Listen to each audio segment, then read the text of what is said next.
کچھ مرد دوسری عورتوں کی زندگی ناپاک کر کے اپنے لیے پاک بیویاں ڈھونڈتے ہیں۔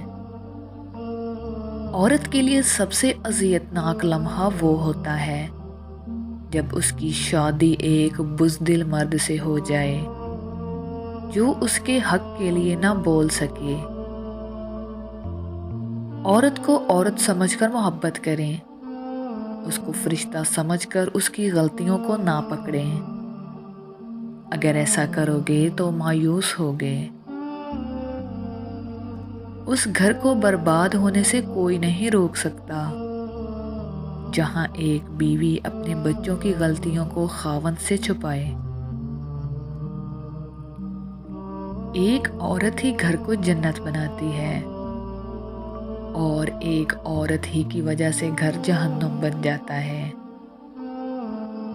جب تک عورت اپنے خاوند کی اطاعت کرے وہ گھر نہیں ٹوٹ سکتا، لیکن جب خاوند کی اطاعت چھوڑ دے تو اس گھر کو برباد ہونے سے کوئی نہیں روک سکتا۔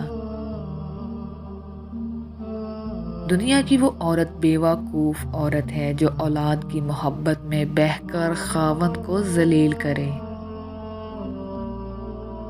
نفرت عورت کو مضبوط لڑنا اور آگے بڑھنا سکھاتی ہے، جبکہ محبت خواہشات مارنا اور ہارنا سکھاتی ہے۔ میاں بیوی اگر اپنے رشتے پر توجہ نہ دے تو اس پر غلط فہمیوں کی دھول جم جاتی ہے۔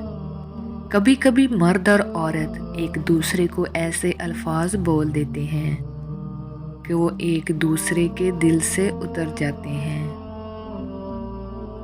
سارا دن عورت کو ذلیل کرنے والا رات کو کس منہ سے بیوی کے پہلو میں جاتا ہے۔